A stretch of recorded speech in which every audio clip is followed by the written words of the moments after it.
Subscribe now and press the bell icon. Never miss an update. Hey everyone, welcome to my channel physics by Saurabh sir. यार आ गया हूँ मैं एक और वीडियो लेके, क्वेश्चंस पार्ट 2। तो आज भी हम क्लास 12 का जो फिजिक्स का फर्स्ट चैप्टर है उसके जो क्वेश्चंस आए हुए हैं एम्स वगैरह और एआईपीएमटी में मेंस में, उन सारे क्वेश्चंस को देखेंगे। ये पार्ट 2 है वीडियो का। पार्ट 1 जिसने नहीं देखा जाके देख लो यार, उसमें भी एडवांस के काफी अच्छे कंसेप्ट मैंने बताए हैं। तो यार चलो फटाफट शुरू करते हैं।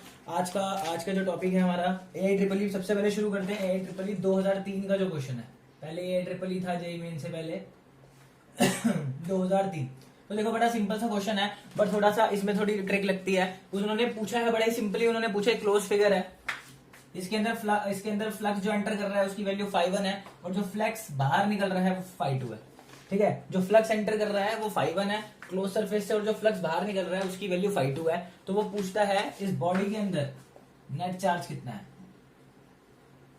एक बार फिर से समझ लो क्वेश्चन को। क्लोज फिगर है, फ्लक्स जो एंटर कर रहा है φ1 है, इलेक्ट्रिक फील्ड लाइंस, और जो बाहर निकल रहा है वो φ2 है। तो पूछ रहा है नेट चार्ज कितना है। एआईट्रिपल 2003 में है। तो ऑप्शन दिया हुआ है φ1 माइनस φ2e या Q जो भी है epsilon naught, φ2 minus φ1 epsilon naught, φ1 epsilon naught, φ2 epsilon naught. तो हमें चार्ज निकालना है, charge enclose in the figure. तो देखो यार, मैंने आपको पिछली वीडियोस में भी बता चुका हूं, मैं टॉपिक भी मैंने कवर किया था कि यार देखो, जब भी फ्लक्स एंटर करेगा, जब भी हमारा जो फ्लक्स है वो फ्लक्स जब एंटर करेगा तो उसकी जो वैल्यू होगी, जो हम फ्लक्स लेते हैं वो नेगेटिव लेते हैं, क्योंकि एक स्केलर क्वांटिटी है फ्लक्स, तो पॉजिटिव नेगेटिव जीरो कुछ भी हो सकती है। और जब बाहर निकलेगा आउट, जब बाहर निकलेगा तो उसकी वैल्यू हम पॉजिटिव लेते हैं। ध्यान रखना है यार, इफेक्ट याद रखना है कि जब फ्लक्स एंटर करता है बॉडी के अंदर तो फ्लक्स की वैल्यू नेगेटिव लेते हैं और जो बाहर निकलता है पॉजिटिव लेते हैं। ये क्यों लेते हैं मैंने वीडियो में समझाया हुआ है, लिंक डिस्क्रिप्शन में दे दूंगा, जाके चेक कर लेना। ठीक है, तो एंटर का नेगेटिव, एग्जिट का हमारा पॉजिटिव होता है। तो अब चेक कर लो नेट फ्लक्स कितना होगा। तो नेट फ्लक्स कितना होगा हमारे पास, देखो एंटर कितना कर रहा है φ1, तो माइनस φ1, और बाहर कितना निकल रहा है हमारा φ2, तो हमारा नेट फ्लक्स आ रहा है φ2 माइनस φ1। अब हम जानते हैं नेट फ्लक्स क्या होता है, charge enclosed by epsilon not. Flux की वैल्यू ये है हमारे पास φ2 माइनस φ1, और ये एप्सिलॉन नॉट आगे मल्टीप्लाई हो गया। तो जो हमारा चार्ज इनक्लोज्ड है वो हमारे पास कितना आ गया, φ2 minus φ1 epsilon naught. Correct option जो है हमारा बी है। तो यार प्लीज ध्यान रखना, अगर ये टॉपिक तुम्हें नहीं पता है तो एंटर करते टाइम नेगेटिव, एग्जिट करते टाइम पॉजिटिव। ठीक है, ये अगर फैक्ट नहीं याद होगा तो देखो इस जो ऑप्शन ए और बी में कंफ्यूज हो जाओगे और वो तुक्के वाली बात हो जाती है। ठीक है, तो फटाफट नोट करो यार। नेक्स्ट क्वेश्चन की तरफ चलते हैं जो कि एम्स 2003 में आया हुआ है।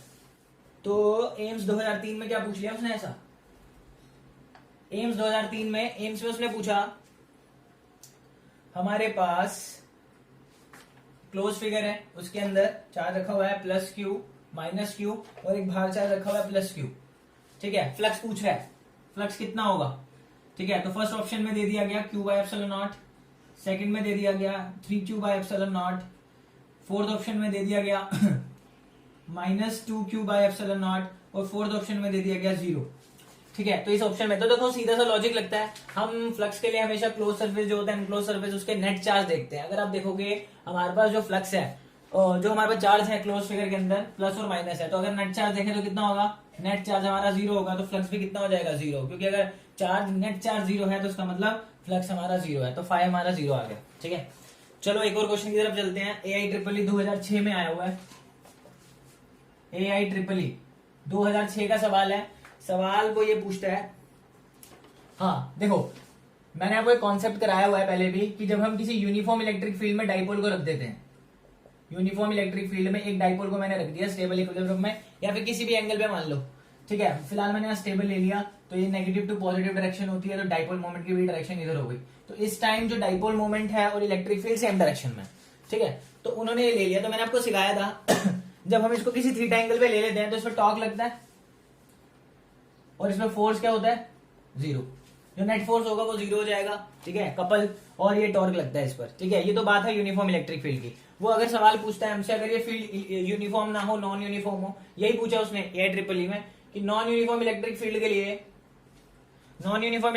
के लिए टॉर्क और फोर्स के बारे में उसने ऑप्शन दे दिए। तो उसने बोला बोथ टॉर्क और फोर्स 0। फोर्स के लिए उसने यूज किया ट्रांसलेशन फोर्स। ठीक है ना, ट्रांसलेशनल फोर्स वगैरह यूज किया, तो हम फोर्स की जगह ट्रांसलेशनल फोर्स भी यूज कर सकते हैं। फर्स्ट में उसने ये पूछा, सेकंड में पूछा only torque zero, force non equal to zero, ठीक है। थर्ड ऑप्शन में उसने पूछा कि फोर्स भी नॉन जीरो, टॉर्क भी नॉन जीरो, और फोर्थ में उसने बोला नॉन ऑफ दिस। तो देखो ध्यान दो, जब हम यूनिफॉर्म इलेक्ट्रिक फील्ड लेते हैं तो फोर्स तो जीरो होता है, torque not equal to zero होता है, लेकिन जब हम नॉन यूनिफॉर्म इलेक्ट्रिक फील्ड लेते हैं force 100% not equal to zero होगा। टॉर्क में और में नॉट भी जीरो हो सकता है, लेकिन फोर्स का ध्यान रखना है, फोर्स हमेशा क्या होगा हमारा, नॉट इक्वल टू जीरो। तो अगर हम ऑप्शंस की फिलहाल अभी देखें तो दोनों ही वैल्यू नॉन जीरो होंगी। तो याद रखना, अगर फील्ड यूनिफॉर्म है तो फोर्स जीरो होगा और torque not equal to zero, और अगर नॉन यूनिफॉर्म है तो फोर्स भी नॉट इक्वल टू जीरो होगा और टॉर्क भी नॉट इक्वल टू जीरो होगा। तो सवाल जो था वो नॉन यूनिफॉर्म पे था, तो आप ऑप्शन हमारा जो है वो सी करेक्ट है, जिसमें उसने दोनों को ही नॉन जीरो बोला है। तो यार ये जो छोटी छोटी बातें हैं ना, इनको पकड़ के रखना बहुत जरूरी है, क्योंकि इससे सवाल डायरेक्ट फैक्ट से उठ के आ जाते हैं, ठीक है। तो फटाफट नोट करो यार। अब हम चलते हैं एम्स 2004 के क्वेश्चन पे। एम्स 2004 में ऐसा क्या पूछ लिया उसने, एम्स 2004 में वो पूछता है हमसे, आपको पता है ना सॉलिड नॉन कंडक्टिंग स्फीयर होता है हमारे पास, इसकी पूरी डेरिवेशन पे मैंने वीडियो भी बनाई हुई है। सॉलिड नॉन कंडक्टिंग स्फीयर है जिसकी वॉल्यूम चार्ज डेंसिटी हमारे पास रो फिक्स है, मतलब मैंने कांस्टेंट ली हुई है। तो इसका उन्होंने ग्राफ पूछ लिया कि इसका ग्राफ कैसा होगा, सॉलिड नॉन कंडक्टिंग स्फीयर का ग्राफ। तो चार ऑप्शन दिए उन्होंने हमें, इलेक्ट्रिक फील्ड वर्सेस आर का, किसका रिलेशन पूछ लिया, इलेक्ट्रिक फील्ड वर्सेस डिस्टेंस का, और डिस्टेंस जो लिया उन्होंने सेंटर से लिया, उसका सेंटर था स्फीयर का, यहां से, ठीक है। तो पहला जो ऑप्शन उन्होंने दिया हमें वो था क्या, ग्राफ ऐसा होगा, और ये जो पॉइंट है यहाँ पे ब्रेक हो रहा है, जहां पर ये लाइन दिखा रहा हूं मैं, ये इसकी रेडियस है, मतलब यहाँ पे हम सरफेस पे, अगर इस लाइन की बात करूं तो हम सरफेस पे, ठीक है। दूसरे ऑप्शन में उसने बोला दिस, सारे इलेक्ट्रिक फील्ड वर्सेस आर के ग्राफ हैं। चौथे में उन्होंने बोला दिस, थर्ड में और फोर्थ में उन्होंने बोला दिस।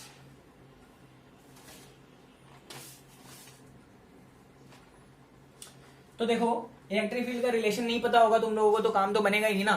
तो इलेक्ट्रिक फील्ड हमें पता होनी चाहिए कि अंदर और बाहर क्या होती है। तो सॉलिड के लिए हमने डेरिवेशन की हुई है, तो अगर हम इलेक्ट्रिक फील्ड की बात करें अंदर, तो वो होती है rho are bye 3 epsilon not, ठीक है। तो अगर आप ध्यान से देखोगे, अगर आपको अंदर वाले की पता है तो भी आंसर निकल जाएगा। अगर आप देखो अंदर के लिए इलेक्ट्रिक फील्ड जो है वो डायरेक्टली प्रोपोर्शनल टू है डिस्टेंस के लिए, ठीक है। और आप जानते हो जब डायरेक्टली प्रोपोर्शनल होता है उसका ग्राफ कैसा आता है, straight line passing through the origin. तो अगर आप देखोगे ये लेफ्ट वाला जो रीजन है सब ग्राफ में, वो अंदर के लिए ही बात कर रहा है। तो अगर आप देखो इस ग्राफ में और इस ग्राफ में, दोनों में ही डायरेक्टली प्रोपोर्शनल है, तो ऑफकोर्स सी बात है दो ग्राफ एलिमिनेट हो गए, तो इन दोनों में से कोई आंसर होने वाला है, ठीक है। तो हम देखते हैं, अगर आप चाहो तो थोड़ा लॉजिक भी यूज कर सकते हो कि ऑफकोर्स सी बात है कि हम बाहर से जितना भी दूर जाते जाएंगे इलेक्ट्रिक फील्ड कांस्टेंट दिखा रही है, ये कभी पॉसिबल हो ही नहीं सकता। ये मैं उन बच्चों के लिए बता रहा हूँ जिनको अंदर की तो पता थी, बाहर वाली भूल गए या फिर दिमाग में नहीं आ रही, तो आप सीधा यहाँ से टिक कर सकते हो, ठीक है, लॉजिक से। लेकिन अगर हम देखें तो बाहर इलेक्ट्रिक फील्ड कांस्टेंट तो हो ही नहीं सकती डिस्टेंस के साथ। जो बाहर का फॉर्मूला होता है वो होता है rho R square upon 3 rho R cube upon 3 epsilon naught R square. तो अगर आप ध्यान से देखोगे electric field inversely proportional to R square है, तो inversely proportional to R square का ग्राफ कुछ ऐसा होगा। ऑफ कोर्स ये बात है कांस्टेंट तो नहीं होने वाला, तो ये ग्राफ मैंने करवाया हुआ है आपको। तो this is the option, the B option is correct, ठीक है। होप करता हूँ समझ आ रहा होगा। क्वेश्चन को ऐसे डील करना सीखना बहुत ज्यादा जरूरी है आप लोगों के लिए, ठीक है। फटाफट नोट करो यार इसको। अब अगला क्वेश्चन करते हैं।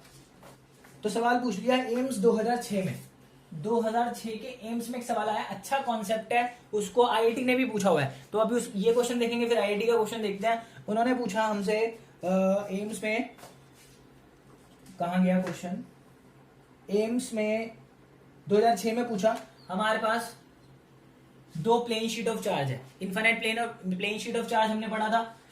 एक के ऊपर हमारे पास सरफेस चार्ज डेंसिटी सिग्मा है, दूसरे के ऊपर माइनस सिग्मा है। बड़ा ही सिंपल सवाल उन्होंने पूछा, इसके सेंटर पर इलेक्ट्रिक फील्ड क्या होगी, what is the electric field at the centre. AIIMS में 2006 में आया हुआ है।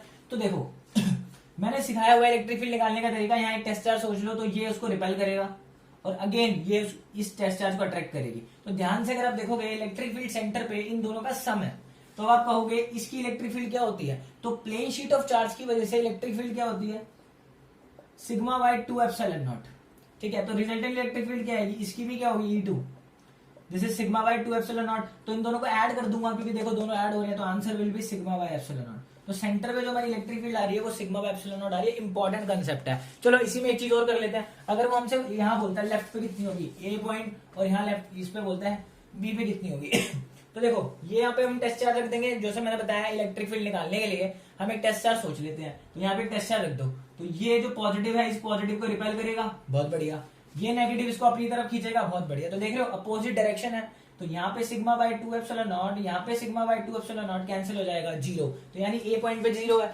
सिमिलरली यहाँ पर एक पॉजिटिव चार्ज रखो, तो ये इसको अपनी तरफ खींचेगा, तो इलेक्ट्रिक फील्ड कहाँ होगी, इधर, ये उसको रिपेल करेगा, इलेक्ट्रिक फील्ड कहाँ होगी, इधर, अगेन कैंसिल आउट। तो यानी बीच में तो वैल्यू होती है, लेकिन अगल बगल में वैल्यू जो है हमारी नहीं होती। ठीक है, ये केस तब के लिए है जब पॉइंट बहुत पास है, ये बहुत पास पास रखी है, पॉइंट ज्यादा दूर लोगे तो 0 नहीं होगा, क्योंकि देखो डिस्टेंस, फिर वो डिस्टेंस के हिसाब से वेरी करेगी इलेक्ट्रिक फील्ड। ठीक है, तो फिलहाल अभी के लिए इतना याद रखो कि लेफ्ट और राइट साइड पर 0 है और बीच में जो है हमारी electric field sigma by epsilon not है। एम्स 2006 का क्वेश्चन। अब देखो, अब आपने कॉन्सेप्ट सीख लिया, आपके दिमाग में बैठा हुआ है। फिर आईआईटी 2005 में भी आया एक क्वेश्चन ऐसा, आईआईटी 2005 में, तो उन्होंने काफी अच्छा सवाल पूछा, ये रहा सवाल, बिल्कुल वैसी शीट्स हैं, ये हो गया sigma, this will be 2 sigma minus 2 sigma and this is minus sigma. ठीक है, और ये जेड एक्सिस है हमारा, ये जो ऊपर जा रहा है जेड एक्सिस है। उन्होंने यहाँ पे एक पॉइंट पी दे दिया, ये पॉइंट पी है, तो आपको कह रहा है इलेक्ट्रिक फील्ड एट पी निकालो। ठीक है, तो ऐसे क्वेश्चंस को कैसे डील करना है, इलेक्ट्रिक फील्ड निकालनी है, वही टेस्ट चार्ज अपने मन में सोचो। अगर मैं यहाँ पे एक टेस्ट चार्ज रख देता हूं, तो ये उसको रिपेल करेगा, तो इसकी इलेक्ट्रिक फील्ड E1, ये 1 2 और ये 3, E1 नीचे, ये नेगेटिव इसको अट्रैक्ट करेगा, E2 नीचे, और ये नेगेटिव भी इसको अट्रैक्ट करेगा, तीनों ही नीचे आ रही है, तो तीनों ही इलेक्ट्रिक फील्ड नीचे आ रही है। तो आपको करना क्या है, सीधा तीनों की इलेक्ट्रिक फील्ड को आपको ऐड कर देना है। देखो तीनों की सेम डायरेक्शन है, तो तीनों की इलेक्ट्रिक फील्ड ऐड करनी है, तो इलेक्ट्रिक फील्ड एट पी क्या होगी, इसकी वजह से जो होगी वो होगी सिग्मा बाय 2 एप्सिलॉन नॉट, क्योंकि एक शीट की वैल्यू होती है सिग्मा बाय 2 एप्सिलॉन नॉट। अब इसकी कितनी होगी, प्लस 2 माइनस नहीं लेना है, बार बार बोल रहा हूं, 2 सिग्मा बाय 2 एप्सिलॉन नॉट, ये माइनस नहीं लेना है, देखो सीधा ऐड करना है, माइनस नहीं लेना है, plus 2 sigma bye 2 epsilon not plus sigma by epsilon not. ठीक है, ये तो मैग्नीट्यूड लिया है मैंने, अब डायरेक्शन लेनी हो तो ऊपर जेड है और तीनों कहां जा रही है, माइनस जेड पे, तो उसको मैं माइनस के कैप लिख सकता हूं क्या, बहुत बढ़िया, बिल्कुल लिख सकता हूं। तो देखो 2 3 4 sigma bye 2 epsilon not minus के कैप और it's minus 2 sigma by epsilon not के कैप। सारा हिसाब किताब कॉन्सेप्ट्स का होता है, तो कॉन्सेप्ट आपने सीख लिए हैं, समझ में आ गया होगा यार, ऐसे ही करना होता है, माइनस साइन को नहीं लेना, मैग्नीट्यूड की बात कर रहा हूं। ठीक है, तीनों का नीचे था, ऐड कर दिया और डायरेक्शन लगा दी, हमारा आंसर आ गया। ठीक है, तो आईआईटी 2005 में पूछा था, ये एम्स 2006 में पूछा था। ठीक है, कॉन्सेप्ट लगभग सेम ही है, जहाँ 10 प्लेट लग दे सबके लिए, हमें ऐसे ही करना है। ठीक है, तो चलो यार फटाफट नोट करो, अब हम बढ़ते हैं कुछ अगले क्वेश्चन की तरफ। तो यार जो मैं क्वेश्चंस करा रहा हूँ ये मोस्ट इंपॉर्टेंट है, और काफी बार घुमा फिरा के कुछ ऐसे ही क्वेश्चंस पूछे जाते हैं, ज्यादा घबराने की जरूरत नहीं है। तो जो एपीएमटी के बच्चे, एम्स के बच्चे और मेंस के बच्चे हैं, उनका हो जाएगा। हाँ, एडवांस में मानता हूँ थोड़ा घुमा देता है क्वेश्चन में, पिछली वीडियो में भी मैंने बताया है कैसे क्वेश्चंस किए हैं, ज्यादा हार्ड नहीं होते हैं, उन बेसिक से ही ज्यादा पूछा जाता है, बेसिक स्ट्रांग है तो बिल्कुल काम बन जाएगा, चाहे क्वेश्चन कितना भी घुमा ले आपका कुछ नहीं बिगाड़ पाएगा। ठीक है, तो यार अब चलते हैं कुछ अगले क्वेश्चन की तरफ, जो यार मुझे पता नहीं है कब आया हुआ है, बट इंपॉर्टेंट लगा मुझे, बट ये कभी ना कभी तो आया ही होगा। और इससे रिलेटेड जो क्वेश्चन है वो AEEE 2005 में आया, तो पहले इसको समझते हैं और फिर देखते हैं AEEE 5 वाला क्वेश्चन क्या इसको मैच करता है नहीं। ये इनफाइनाइट शीट है, अगेन वही मैंने इसकी डेंसिटी जो है वो दे रखी है, हमें सिग्मा दे रखी है, और इसके सामने हमने एक स्ट्रिंग से मास को टांगा हुआ है। ठीक है, जिसके ऊपर हमारा चार्ज Q है और इसका मास M है। ठीक है, इस टाइप का क्वेश्चन हमने पिछली वीडियो में भी किया हुआ है। अब देखो वो कह रहा है कि जब मैं यहाँ पे इसको रख दूंगा तो आपको अस्सी बात है ना, ये प्लस चार्ज है और ये भी प्लस चार्ज है, तो इसकी जो इलेक्ट्रिक फील्ड है इसको उधर धकेलेगी, तो धकेलने की वजह से होगा क्या, इस पे एक फोर्स लगेगी इस चार्ज पर इस तरफ, जिसकी वैल्यू क्या होती है, फोर्स इक्वल टू QE, आप जानते हो Q इंटू E होती है। तो इस पे फोर्स लगने की वजह से ये कुछ ऐसा एंगल बना लेगा which is called the theta. ठीक है, तो पूछ रहा है व्हाट विल बी थीटा। तो देखो इस बार 2019 में मैंने पिछली वीडियो में सवाल कराया, उसने ये शीट को गायब कर दिया और सीधा इलेक्ट्रिक फील्ड की वैल्यू दे दी इस तरफ। तो देखो सेम ही तो क्वेश्चन है, अगर उसने शीट बना दी या फिर वो इलेक्ट्रिक फील्ड की वैल्यू दे दे आपको इस तरफ, तो भी सवाल यही पूछा उसने थीटा क्या निकालना है। तो क्वेश्चन को वो जरा बहुत चेंज कर देता है, लेकिन करने का तरीका तो सेम ही रहेगा, वो कभी भी चेंज होने वाला नहीं है। तो ये हो गया थीटा, ये हो गया हमारा थीटा। तो अब आप जानते हो इसकी टेंशन अगर टी है, ना ही एक्स एक्सिस पे है ना ये वाई एक्सिस पे है, तो हमें इसको रिजॉल्व करना पड़ेगा। आप रिजॉल्व करना जानते होंगे, जब कोई भी वेक्टर क्वांटिटी ना ही एक्स पे होती है ना ही वाई पे, तो हम उसको, ये इसको वाई एक्सिस बोल देते हैं और इसको एक्स, तो देखो ये ना ही एक्स पे ना ही वाई पे, तो दो पार्ट में ब्रेक कर देंगे। This is T cos theta, जो थीटा के पास होता है उसे कॉस, और जो दूर होता है वो टी साइन थीटा। ये हो गया हमारा टी साइन थीटा। अब टी साइन थीटा इधर है और ये फोर्स किधर लग रही है, क्यू इधर लग रही है। इक्विलिब्रियम पे इसको बैलेंस कर दो और एमजी हमारा नीचे लग रहा है।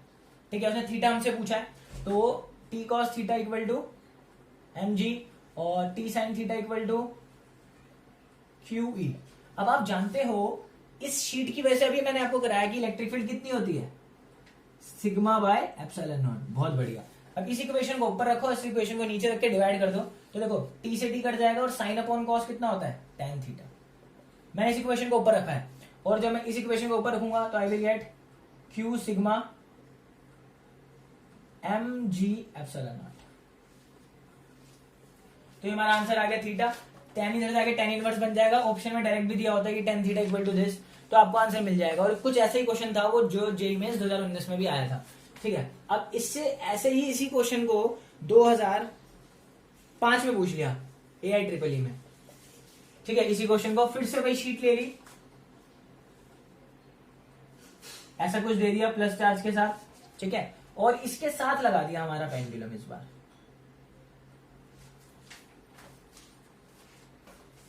अगेन उसने पूछा, इस सवाल में उन्होंने पूछा कि जो हमारी टेंशन है, टेंशन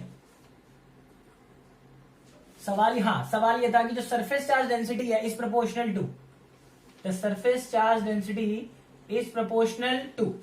तो सरफेस डेंसिटी जो इसकी है, सरफेस चार्ज डेंसिटी, वो किसके प्रोपोर्शनल है? Option 1 tan theta, option 2 sin theta, option 3 cot theta और ऑप्शन 4 cos थीटा। ठीक है, किसके प्रोपोर्शनल है? तो अगर आप देखोगे ये सवाल बिल्कुल ऐसे ही हल होगा। तो tan जो हमारी सरफेस चार्ज डेंसिटी है, देखो Q कांस्टेंट है, M कांस्टेंट है, G कांस्टेंट है, एप्सिलॉन नॉट कांस्टेंट है। तो मैं सबको गायब करके प्रोपोर्शनल का साइन लगा सकता हूं कि tan theta is proportional to sigma. देखो सिग्मा का हमें बताना है, Q कांस्टेंट दिया हुआ था, M G एप्सिलॉन सब कांस्टेंट है, तो यानी सबको हटा के प्रोपोर्शनल लगा देते हैं। तो tan theta equal to sigma. तो यार ध्यान से देखो हमारा सिग्मा किस पे डिपेंड कर रहा है? प्रोपोर्शनल है tan थीटा पर। ठीक है, तो देखो सेम ही तो है। तो क्वेश्चन को ऐसे मोल्ड कर देता है, थोड़ा घुमा देता है बस, लेकिन कॉन्सेप्ट, ये कॉन्सेप्ट नहीं बदल सकता। वो क्वेश्चन को बदल सकते हैं, कॉन्सेप्ट को कभी नहीं बदल सकते। ठीक है ना? तो होप करता हूँ समझ में आए होंगे यार, ये बहुत इंपॉर्टेंट कॉन्सेप्ट है। तो होप करता हूँ क्लियर हुआ होगा आपको। अब फटाफट नोट कर लो, अब थोड़े से अच्छे अच्छे कंसेप्ट समझो जो आप भी आपने नहीं पढ़े हैं और आपको भी सीखने की उसको जरूरत है। तो यार आओ एक और बहुत बढ़िया क्वेश्चन करते हैं। जेईई मेंस 2019 का क्वेश्चन है, बहुत ही अच्छा उन्होंने सवाल पूछा। ये मैं ऐसे करवा चुका हूं आपको मेरे वीडियोस में जब मैं डाइपोल पढ़ा रहा था, बट इसमें थोड़ा वेक्टर फॉर्म दिया है तो सोचा समझा दूं। ठीक है, तो सवाल बड़ा ही सिंपल है। आपसे पूछा है ये वर्टिसेस, ये जो है इक्विलेटरल ट्रायंगल है जिसकी साइड एल एल और एल है, चार्जेस रखे हैं -2q q और q। तो सवाल उन्होंने पूछा है electric dipole moment of the system, electric dipole moment of the system. तो डाइपोल मोमेंट बताना है हमें सिस्टम का कितना होगा। ठीक है ना? तो चलो करते हैं सवाल को। ये सवाल आया हुआ है, देखो अगर मैं इस चार्ज को -2q को दो चार्ज में ब्रेक कर दूं, -q और -q, तो देखो एक डाइपोल ये बन जाएगा, एक डाइपोल ये बन जाएगा। इस कॉन्सेप्ट में, इस क्वेश्चन में यही कॉन्सेप्ट को ध्यान रखना है। ठीक है, तो डाइपोल की जो डायरेक्शन होती है डाइपोल मोमेंट की, वो होती है नेगेटिव टू पॉजिटिव। तो नेगेटिव टू पॉजिटिव, तो ये जो डाइपोल है वो इधर एक्ट करेगा P1। ठीक है, और ये डाइपोल किधर एक्ट करेगा P2। अब अगर आप फिर से ध्यान से देखो, ये x है और ये y एक्सिस है, तो इसको हमें रिजॉल्व करना पड़ेगा। ये एंगल 60 है, तो ये एंगल भी 60 हो जाएगा क्योंकि इक्विलेटरल ट्रायंगल है। तो ये एंगल भी इधर है और ये एंगल भी इधर है, तो ये भी एंगल हमारा 60 हो जाएगा। तो ये हो जाएगा, जो एंगल के पास होता है वो हो जाएगा P1 cos 60 और ये हो जाएगा P1 sin 60। सिमिलरली ये हो जाएगा P2 cos 60 और ये हो जाएगा P1 sin 60। जैसा आप देख रहे हो P1 और P2 का जो मैग्नीट्यूड है वो सेम है, क्योंकि देखो चार्जेस सेम है, डिस्टेंस सेम है। तो देखो ये इस डायरेक्शन में जा रहा है कॉस वाला और ये कॉस वाला इस डायरेक्शन में, तो जो एक्स वाला जो डायरेक्शन है वो उसका डाइपोल मोमेंट हमारा कैंसिल आउट हो जाएगा। तो बचा कौन सा? वाई वाला। देखो वाई वाले दोनों नीचे जा रहे हैं, तो जो नेट मोमेंट होगा, नेट डाइपोल मोमेंट, वो क्या होगा? P1 ये P2 है, तो P1 P2 तो बराबर है, तो उसको P1 equal to P2 equal to P लिख देते हैं। तो ये हो जाएगा 2P sin 60, क्योंकि दोनों सेम है तो ऐड करके लिख दिया 2P sin 60, क्योंकि P1 P2 P ले लिया। अब P कितना होता है? Magnitude of charge into distance between them. Distance कितना है l, साइन 60 होता है √3/2 और डायरेक्शन लगा दो। डायरेक्शन कहाँ है, ऊपर y है, नीचे माइनस y है। माइनस y के लिए क्या लिखते हैं, माइनस j कैप। तो 2 से 2 कट गया, आंसर आ रहा है -√3QL j कैप। देखो सिंपल सा सवाल है, एचसी वर्मा में भी है ये सवाल, बट उसमें सिर्फ मैग्नीट्यूड पूछा है। तो प्रॉब्लम क्या, डायरेक्शन आप बता सकते हो भाई, आपको वेक्टर सॉल्व करना आता है, सिखा दिया मैंने। ठीक है, चलो आगे। एक क्वेश्चन और बहुत अच्छा है मेरे पास आप लोगों के लिए, चलो अब उसको करते हैं। एक बहुत अच्छा क्वेश्चन है, और वो जो फॉर्मूला मैंने आपको फर्स्ट या सेकंड क्लास में करवाया था मेरी, जब मैं फर्स्ट चैप्टर पढ़ा रहा था, वो फॉर्मूला देखो 2019 में फिर से काम आया है। ठीक है, तो क्या क्वेश्चन है, बड़ा सिंपल है हमारे पास। एक वहां पे ए स्फीयर है, एक हमारे पास बी है। ठीक है, इनके ऊपर चार्ज है Q एंड Q। ठीक है, इनके ऊपर चार्ज है हमारे पास Q एंड Q। इनके बीच में जो कूलम फोर्स लगेगी वो F है, इलेक्ट्रिक फोर्स लगेगी वो F है। ठीक है, अब प्रॉब्लम क्या है, अब हम एक सी स्फीयर लेके आए हैं जो बिल्कुल आइडेंटिकल है ए और बी, लेकिन अनचार्ज है, इस पर कोई चार्ज नहीं है। तो वो कहता है पहले मैंने इसको इस पे टच करवाया, फिर उसके बाद मैंने इस पे टच करवाया। तो ऑफकोर्स सी बात है, अब ए और बी पे चार्ज बदल गए होंगे, तो चार्ज बदल गए होंगे तो फोर्स बदल गई होगी। तो वही पूछ रहा है कि जो एफ डैश है नई फोर्स क्या होगी। ठीक है, एक बार क्वेश्चन फिर से समझ लो। दो चार्ज पड़े हैं, चार्ज क्यू, दो स्फीयर्स हैं, चार्ज क्यू है, इन पे फोर्स कितनी लगेगी, एफ। अब मैं सी चार्ज आया अनचार्ज सेम साइज का, इसको टच करवाया, इसको टच करवाया, अब इन पे नए चार्ज बन गए होंगे, तो अब नई फोर्स हमारी कितनी होने वाली है। तो सिंपल सा सवाल है। तो इस क्वेश्चन में अगर आप थोड़ा सा दिमाग लगाओ, अगर ये चार्ज क्यू और ये चार्ज 0 है, तो जब मैं इसको टच करवाऊंगा तो आधा आधा चार्ज दोनों पे बढ़ जाएगा ना। ठीक है, तो अब इस पे चार्ज कितना हो जाएगा, Q/2। ठीक है, और अब इस पे कितना हो जाएगा, Q/2। अभी अनचार्ज नहीं है, अब आप इसको इस पे टच करवाओगे, तो अब इसका चार्ज कैसे निकालेंगे, Q और Q/2 है। तो इसका निकालने का तरीका है, Q डैश का फॉर्मूला हम जो निकालेंगे, मैं इस पे चार्ज निकालने की बात कर रहा हूं, इसका फॉर्मूला आप याद कर लो। फॉर्मूला होता है Q1 + Q2 upon R1 + R2। अब मैं किसका चार्ज निकाल रहा हूं, इसका चार्ज निकाल रहा हूं, इसकी रेडियस में R मान लेता हूं, तो दिस इज R। ठीक है, ये फॉर्मूला याद रखना है। चार्ज निकालने का तरीका होता है, ये फाइनल चार्ज निकालने का तरीका है। तो हम क्या करते हैं, टोटल चार्ज का सम लिखते हैं, अपॉन में टोटल रेडियस का सम लिखते हैं, और मल्टीप्लाई उस रेडियस से करते हैं जिसका हम चार्ज निकाल रहे हैं। बस हो गया। तो टोटल चार्ज कितना है, इसका Q है, इसका Q/2 है, तो ऐड करके कितना आएगा, 3Q/2। बहुत बढ़िया। ये R1 है, ये भी, इसकी भी रेडियस सेम ही है, R और R, तो ये हो जाएगा 2R, और ये कितना हो जाएगा R, तो R से R कैंसिल, तो Q डैश कितना आ गया मेरे पास, 3Q/4। कितना आ गया, 3Q/4, यानी अब इसके पास कितना चार्ज हो जाएगा, 3Q/4। तो अब ये है Q/2 और इस पे चार्ज हो गया 3Q/4। अब कितनी फोर्स होगी, कूलम्स लॉ आपको आता है, K Q/2 इंटू 3Q/2, तो ये हो जाएगा 3Q² 4 × 8।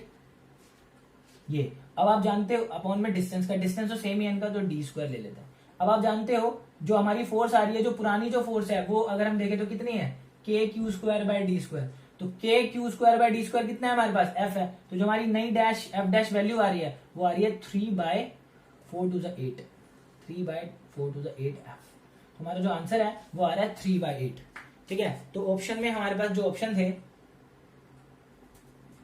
वो ऑप्शन थे F 3/8F, 3/4F या F/2। तो आपको ध्यान से लिख रहा है ये, तो यानी ये जो फॉर्मूला है ये बहुत काम आने वाला है। ठीक है, याद करने का तरीका पता है, ऊपर लिखना टोटल चार्ज, नीचे लिखना टोटल रेडियस, और उस मल्टीप्लाई उस रेडियस से करना है जिस पर आप चार्ज निकाल रहे हो। तो मैं इस पे चार्ज निकाल रहा था, तो ये दोनों के चार्ज आगे, कहानी खत्म। ठीक है, तो ये इंपॉर्टेंट क्वेश्चन है और 2019 में आया हुआ है। ठीक है, तो हम चलते हैं अपने नेक्स्ट क्वेश्चन की तरफ।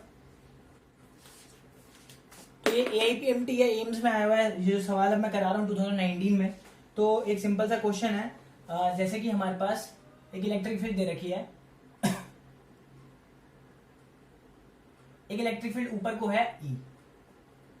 ठीक है, तो अगर आप जानते हो electric field positive to negative जाती है। ठीक है, तो मैंने ना एक इलेक्ट्रॉन को रिलीज करवा दिया रेस्ट से। ठीक है, तो इलेक्ट्रॉन कहां से रिलीज होगा, ऑफ कोर्स सी बात है, एक इलेक्ट्रॉन यहां से रिलीज होगा, तभी वो पॉजिटिव प्लेट उसको अट्रैक्ट करेगी। तो वो यहां से यहां तक पहुंचा। ठीक है, टाइम T1 में, उसको टाइम लगा T1। ठीक है, अब सिमिलरली क्या किया, इलेक्ट्रिक फील्ड को रिवर्स कर दिया, मतलब इलेक्ट्रिक फील्ड इधर से इधर हो गई, तो अब इधर पॉजिटिव हो गया और इधर नेगेटिव। तो अब हमने क्या किया, सेम यहां से अब प्रोटॉन को छोड़ा, पहले यहां से इलेक्ट्रॉन को छोड़ा तो पॉजिटिव प्लेट ने खींच लिया। अब मैंने इलेक्ट्रिक फील्ड को रिवर्स कर दिया, तो पॉजिटिव इधर हो गया, नेगेटिव इधर, क्योंकि पॉजिटिव टू नेगेटिव जाती है। अब प्रोटॉन को छोड़ा तो प्रोटॉन नीचे जाएगा, क्योंकि नेगेटिव को खींच लेगा, तो ये हो गया T2 टाइम। तो पूछ रहा है किसको ज्यादा टाइम लगेगा। इलेक्ट्रिक फील्ड सेम है, ध्यान रखना, इसमें भी इलेक्ट्रिक फील्ड ई है और इसमें भी ई है। तो इलेक्ट्रिक फील्ड ई है तो टाइम का वो पूछ रहा है कि किसको ज्यादा टाइम लगेगा दूसरी प्लेट तक पहुंचने में, ठीक है, T1 को, इलेक्ट्रॉन को या प्रोटॉन को, ठीक है। हमने इनको रेस्ट से छोड़ा है, तो अगर हमने रेस्ट से छोड़ा है तो U की वैल्यू क्या हो जाएगी 0, थोड़ी मैकेनिक्स लगेगी, S equal to UT half AT square होता है, ठीक है। और ये जो हाइट है ये h दे रखी है, तो S कितना हो जाएगा हमारा h, UT हमारा 0 क्योंकि U 0 है, दिस इज हाफ। देखो एक्सेलरेशन क्या लेनी है हमें, फोर्स क्या होती है QE, और ये फोर्स की जगह मैं लिख सकता हूं मास इनटू एक्सेलरेशन, तो एक्सेलरेशन की वैल्यू क्या आ रही है QE/m। तो याद रखना इलेक्ट्रिक फोर्स में हम एक्सेलरेशन क्या लेते हैं QE/m, यहां पुट कर दो, दिस इज T स्क्वायर, ठीक है। अब ध्यान से देखो, अब टाइम की वैल्यू क्या आ रही है T square equal to 2mh/QE। अगर आप ध्यान से देखोगे 2 भी कांस्टेंट है, इसका रूट दे दो, देखो 2 भी कांस्टेंट है, चार्ज भी दोनों का सेम होता है, इलेक्ट्रिक फील्ड भी कांस्टेंट है, हाइट भी सेम है, तो यानी सिर्फ किस पे डिपेंड हो रही है हमारा टाइम, जो टाइम है this is directly proportional to root of mass है, ऐसे चेक करते हैं, ठीक है। तो सब कुछ कांस्टेंट है, कांस्टेंट टर्म्स हटाई, कांस्टेंट लगा दिया, प्रोपोर्शनल साइन लगा दिया, T is proportional to root m है। इसका मतलब जिसका मास ज्यादा होगा उसका टाइम ज्यादा होगा, और आप जानते हो इलेक्ट्रॉन और प्रोटॉन में किसका मास ज्यादा होता है, ऑफ कोर्स प्रोटॉन का मास ज्यादा होता है, तो प्रोटॉन को जो टाइम लगेगा वो ज्यादा लगेगा। द टाइम ऑफ प्रोटॉन यानी T2 is greater than T1, क्योंकि प्रोटॉन का टाइम T2 है तो T2 should be greater than T1, ठीक है। लेकिन उन्होंने लैंग्वेज थोड़ी सी घुमा दी, उन्होंने, बच्चे ने निकाल तो लिया लेकिन उन्होंने पूछा the time of fall of the electron in the comparison to the time of fall of the proton is, उन्हें पूछा है time of fall of the electron, तो time of fall of electron के लिए आपको क्या लिखना है, the time of fall of electron is less than the time of fall of proton, तो लेस आएगा आंसर। एक्साइटमेंट में ज्यादा मत कर देना, अच्छा T2 का ज्यादा है, प्रोटॉन का ज्यादा, टाइम ज्यादा डाल दिया। उसने इलेक्ट्रॉन का पूछा है कि इलेक्ट्रॉन का कंपैरिजन पूछा है प्रोटॉन से, तो इट विल बी लेस, तो हमें आंसर लिखना है स्मॉलर, ठीक है। तो ऑप्शन 1 था इसके अंदर, ऑप्शन मैंने दिए नहीं, तो इसका आंसर आएगा स्मॉलर, ऑप्शन 1 में दिया हुआ है, ठीक है। तो देखो इसमें थोड़ी सी मैकेनिक्स भी यूज हो जाती है, तो होप करता हूं क्लियर हुआ होगा, बिल्कुल लॉजिकली हमारा आंसर निकल गया। अब हम चलते हैं नेक्स्ट क्वेश्चन पे, मैंने क्लासेस में भी करवा रखे हैं। एक स्क्वायर है जिसकी साइड A है, हमने उसके a/2 डिस्टेंस पर, जैसे कि मेरा फोन है मान लो एक स्क्वायर है, मैंने इसके a/2 डिस्टेंस पर यहां पर एक चार्ज रख दिया, तो उसकी वजह से फ्लक्स कितना होगा थ्रू स्क्वायर। तो सवाल पूछ रहा है फ्लक्स थ्रू स्क्वायर कितना होगा, तो मैंने आपको कंसेप्ट सिखाया हुआ है, यहां पे चार्ज रखा हुआ है। तो फ्लक्स हमें जब भी निकालना है जब हम फिगर को क्लोज बना लेते हैं, तो कॉन्सेप्ट सिंपल सा ये है कि अगर आप इसको हाइपोथेटिकल क्यूब मानो, कैसे कि अगर ये क्लोज फिगर तभी बनेगी जब हम इसमें सिमेट्री यूज करेंगे, और सिमेट्री तभी यूज होगी जब हम इसमें 6 स्क्वायर लगा दें और एक क्यूब बना दें, ठीक है। तो अगर मैं इसमें 6 स्क्वायर लगा के क्यूब बना दूंगा तो ये बिल्कुल क्यूब के मिडिल में एक चार्ज है, ठीक है ना, हाइपोथेटिकली सोच के देखो, तो उस क्यूब की वजह से फ्लक्स कितना होगा Q/ε0, ये तो क्यूब का आया। अब मैंने कॉन्सेप्ट सीधा सा ये सिखाया है, अब उसने फ्लक्स स्क्वायर का पूछा है, तो एक बात बताओ क्यूब बनाने में कितने स्क्वायर लगे हैं, 6 स्क्वायर लगे हैं, तो उसको डिवाइड कर दो, तो फ्लक्स थ्रू स्क्वायर आ जाएगा Q/6ε0, ठीक है। तो जितनी सिमेट्रिक फिगर्स आप यूज करते हो क्लोज फिगर बनाने के लिए, तो उतने से हम डिवाइड कर देते हैं, ठीक है। ये हर किसी के लिए एप्लीकेबल है, आप सिलेंडर में लगा रहे हो, आप हेमिस्फीयर में लगा रहे हो, आप किसी में भी लगा रहे हो, उतना आपको डिवाइड करना है, ये सिर्फ इसके लिए नहीं सबके लिए है। तो एक छोटा सा कंसेप्ट है, याद रखना, फटाफट आंसर निकल जाएगा, कोई प्रॉब्लम नहीं होने वाली, ठीक है। तो होप करता हूं समझ में आ गया। 2018 का क्वेश्चन है, जेई मेंस का 2018 में पूछा गया है, ठीक है। तो होप करता हूँ आप आज के जो क्वेश्चंस हैं आप लोगों को समझ में आए होंगे। तो यार देखो आपने नोटिस किया होगा, हमने 2 क्लासेस में जितने भी क्वेश्चंस करे, मोस्ट ऑफ द क्वेश्चंस बिल्कुल बेसिक से पूछे गए थे, कुछ ज्यादा उसमें प्रॉब्लम नहीं थी। तो अब आप लोगों का काम है कि आप लोग प्रैक्टिस करो ज्यादा से ज्यादा। अगर आपको कोई डाउट मिलता है तो यार मेरे फेसबुक पेज पे जाके पोस्ट कर दो, या फिर मेरे कमेंट सेक्शन में मुझे पूछ लो, आपको 100% सबका आंसर मिल जाएगा, ठीक है। मिलते हैं नेक्स्ट वीडियो में, सेफ रहो, स्टे होम, स्टे सेफ।